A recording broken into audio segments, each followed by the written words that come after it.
Eh bien, bonsoir à tous les amis, supporters, supportrices parisiens, parisiennes, brestois, brestoises, supporters, supportrices de notre club, amoureux, amoureux du football, bienvenue à vous.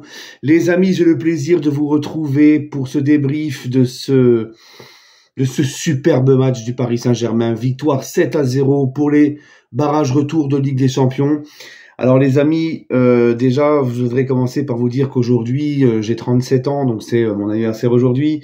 Et j'en attendais pas moins de la part du PSG pour me faire un beau cadeau. Franchement, les gars, je me suis régalé.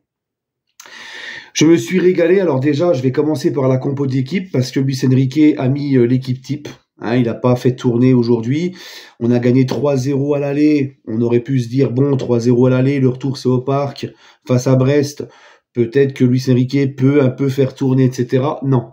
Il a respecté la compétition, il a respecté l'adversaire, et je vous l'avais dit dans l'avant-match que connaissant Luis Enrique, il ne fera pas tourner. Et c'est une très bonne chose, par respect de la compétition et de l'adversaire. Voilà. Donc c'était l'équipe type du PSG ce soir, et le PSG nous a offert un récital. Voilà, le PSG, encore une fois, je le dis, je me répète, je sais, mais c'est pas grave, c'est gratuit de se répéter. Le PSG, depuis quelques semaines, a atteint un gros niveau. Le PSG, depuis quelques semaines, a vraiment progressé. Le PSG monte en puissance. Le PSG est en train de devenir une grosse machine collective. Moi, ce soir, ce que j'ai vu, les amis, je me fiche, mais complètement, je m'en fous comme de ma première paire de pompes. Hein, je m'en fous comme de mon premier calbar, de tous ceux qui vont me dire « Ouais, c'est bon, c'était que Brest ». Tu vois, moi, ce que j'ai vu ce soir du PSG, c'est un régal. Parce que on gagne 3-0 au match aller. Tu te dis, le PSG va peut-être être en mode, allez, on va gérer. On a gagné 3-0 à l'aller. Il y a encore un gros calendrier. Il y a une cadence infernale avec un match tous les 3 jours. Non, le PSG a marqué 1 but, 2 buts, 3 buts, 4 buts, 5 buts, 6 buts, 7 buts. Les Parisiens n'étaient pas rassasiés. De la première à la dernière minute, les Parisiens ont pressé. Les Parisiens et ont joué en bloc équipe. Le PSG ce qu'ils ont montré, c'est impressionnant. Dans l'envie, dans l'intensité du début à la fin. Oh les amis, j'ai une action en tête à la 87e minute à peu près. Il y a 7-0. Kvaratskhelia, il fait un retour défensif dans la défense parisienne. Hein, comme un forcené, comme s'il y avait 0-0. Et tu vois, cet état d'esprit-là, de vouloir continuer à presser, de jouer, de marquer, malgré que tu étais déjà très largement qualifié, eh ben franchement, c'est quelque chose qui a changé au PSG. Ah, ça nous change de quand il y avait toute la brochette de starlet à la con. Hein. Ah bah faut dire les termes les amis, faut dire les termes parce que même face à des équipes comme ça, avec le PSG il n'y a pas si longtemps que ça avec les starlets à 2 balles, eh ben tu te faisais chier puis ça ne courait pas et tu te sentais pas respecté. Voilà, moi j'ai kiffé les amis et ce qui m'a fait kiffer aussi dans ce match, c'est que le Paris Saint-Germain, même les rentrants, même ceux qui sont rentrés ont marqué et l'équipe n'a même pas baissé de niveau avec les nouveaux rentrants. C'était pareil. Ça veut dire que tout le monde dans ce groupe est concerné. Ce que Luis Enrique est en train de faire avec le PSG, je vous l'avais dit d'être patient. Rome ne s'est pas fait en un jour. Hein, ça fait sa 2e saison maintenant qu'il est là. On voit clairement ce qu'il veut mettre en place et ce qu'il a mis en place. La gestion de son groupe, elle est extraordinaire. Et même physiquement, le PSG, le niveau physique du PSG, magnifique. Le PSG a plus couru que Brest ce soir. Alors que le PSG était déjà largement qualifié. Ok, dès que tu as ouvert le score, de toute façon, tu avais déjà 99,99% de chances d'être qualifié pour le prochain tour. Tu avais un pied et demi, voire 3/4 en 8e. Mais quand tu as mis le premier but quand tu as marqué le premier but signé Barcola, d'accord, eh ben c'était terminé. Voilà, malgré ça, le PSG n'a pas géré, le PSG a continué. C'est avec cet état d'esprit-là que le PSG va grandir et que le PSG va pouvoir faire de grandes choses. C'est cet état d'esprit-là qu'on veut. Et moi, ça, j'ai kiffé. Et c'est ce que j'ai demandé dans mon avant-match. Et j'en demandais même pas tant. Tellement que c'est trop ce soir. Voilà. Certains vont parler d'arrogance du PSG, d'avoir humilié Brest. Non, c'est pas une humiliation. C'est pas vouloir les humilier, c'est tout simplement les respecter. Oui, parce que quand c'est des Real, des City, des Liverpool, des Bayern qui posent des scores comme ça, ah bah c'est magnifique, c'est merveilleux. Mais je sais très bien quand c'est avec le PSG, on va dire ah bah écoute, ouais ils ont s'abusé pour Brest, les pauvres. Ah non mais il y en a je connais, il y en a je connais. On risque de l'entendre ou de le lire ou de le voir ça. Voilà. En tout cas le PSG, les amis, vous pouvez me dire ce que vous voulez, mais là ce PSG là, même sans les stars, soi-disant sans Mbappé, on foutra plus de buts. Sans Mbappé, on n'arrivera à rien. Je crois qu'on n'a pas autant kiffé depuis très longtemps avec le PSG. Ok? Même en Ligue 1, on est sur une de nos meilleures saisons de notre histoire. Et moi, ce qui me fait rire, c'est que, tu vois, ce PSG-là, les amis, ce Paris Saint-Germain-là est tellement fort collectivement, est tellement au-dessus de tout le monde en Ligue 1. De toutes les équipes, on est au-dessus en Ligue 1, on est tellement fort collectivement qu'il y a quand même encore des benets qui arrivent à nous dire tous les jours sur les réseaux, etc., que le PSG corrompt la Ligue et les arbitres en Ligue 1 pour pouvoir être champion. Mais vous pensez vraiment qu'avec le niveau de cette équipe, on a besoin de corrompre des arbitres et corrompre la Ligue pour être champion de France? Hein, ça, ce n'est pas, c'est des gens qui ne regardent même pas le PSG. Vous savez, c'est des dingueries, c'est abusé d'entendre de telles sornettes. Ok? Bref.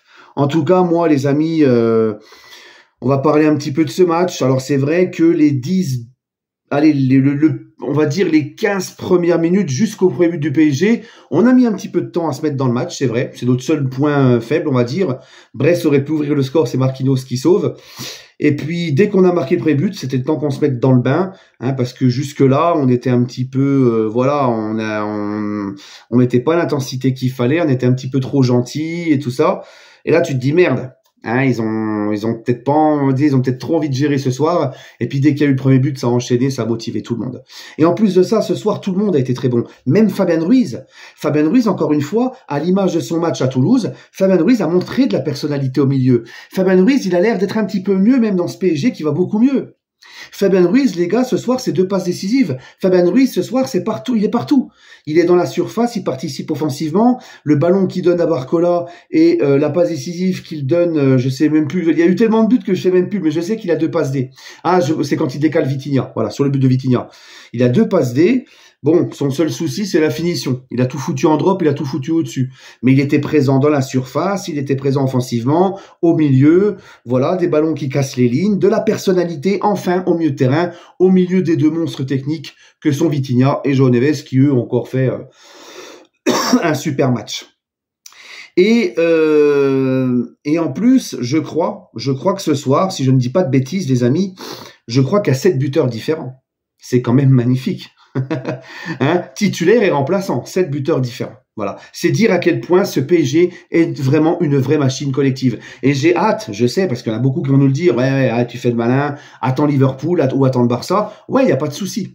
Mais je suis persuadé que même, bien évidemment qu'on peut sortir contre le Barça et Liverpool, parce que ça reste aussi eux-mêmes des grosses équipes et des gros collectifs. Mais je suis persuadé que le PSG ne sera pas ridicule. Je suis persuadé que si le PSG sort face à une de ces 2 équipes en 8e, si on doit sortir, on le sortira avec les honneurs. Et ça va être des très belles rencontres en 8e pour le PSG, que ce soit contre le Barça ou Liverpool. Mais je suis sûr que ce PSG-là nous décevra pas, même s'il sort. Ils feront quelque chose de bien. Ça va être de très très belles confrontations. Voilà, d'accord. Qu'est-ce que je voulais dire encore, les amis? L'ambiance au parc, magnifique, hein, clairement, rien à dire. Les grosses ambiances au parc, les ultras ont fait le job. Il y avait aussi des ultras du côté de Boulogne apparemment, et j'ai été très ému de voir Presnel Kimpembe re-rentrer au Parc des Princes, ovationné. Ça m'a mis les frissons. J'avais même les yeux un petit peu vitreux, tu vois. Ça m'a ému. Ça m'a ému pour Kimpembe. J'étais déjà très content de voir rentrer en Coupe de France, mais là, il est rentré au Parc des Princes, dans son jardin. C'est la première fois depuis 2 ans. Kimpembe est revenu au parc et l'ovation qu'il a reçue. Et en plus, il a fait une très belle rentrée, il a fait des bonnes interventions. Voilà. Mais ils ont tous été très bons ce soir. Les entrants, tout le monde. Le petit Mayoulou qui marque son pré-but en Ligue des Champions avec le PSG. Kvaratskhelia qui a l'air de plus en plus se fondre dans ce collectif. Et puis en plus, quand tu regardes tous les buts du PSG, c'est que des belles actions construites. C'est que du beau jeu, ça veut faire plaisir aux coéquipiers, ça lâche le ballon au bon moment, ça croque pas trop, ça... Non, franchement, en ce moment, nous, les supporters du PSG, on est quand même heureux, on est quand même bien et on se régale. Voilà les amis. Franchement, rien à dire de plus. Maintenant, on verra si on tombe contre le Barça ou Liverpool, comme je vous l'ai dit. On verra. Là, c'est là qu'on verra vraiment aussi le niveau qu'on peut atteindre. Mais en tout cas, le PSG, hein, c'est pas obligé d'attendre ces matchs-là pour pouvoir dire que en ce moment, on se régale et que cette équipe est en plein progrès. Et surtout, un PSG qui, encore une fois, et c'est la preuve avec le score de ce soir, à 7-0, le Paris Saint-Germain a montré ce soir qu'il n'y avait plus trop de problèmes de finition. Et ça, c'est ce qui nous faisait défaut, rappelez-vous, au tout début de la saison, dans la première partie des matchs de Ligue des Champions. Voilà les amis. Donc, j'ai rien à ajouter de plus. J'espère que j'ai rien oublié. Ils ont tous été très bons. Vraiment, tous étaient très bons. J'en ai aucun qui m'a déçu. Voilà, ils ont fait leur match, ils ont fait le job. Voilà les amis. Hein. Bah écoutez, prenez soin de vous et puis on se retrouvera pour l'avant-match de Lyon-PSG, à part si il y a des choses à dire sur l'actualité du PSG d'ici là. Mais normalement, on se retrouvera pour l'avant-match de Lyon-PSG très certainement samedi. Et samedi, je serai aussi en live dans l'émission de Julien Legaune, supporter de Lyon. Voilà, voilà. Allez les amis, prenez soin de vous. En tout cas, nous, on kiffe vraiment. Prenez soin de vous. On va très bien dormir. Et toujours et encore, allez Paris.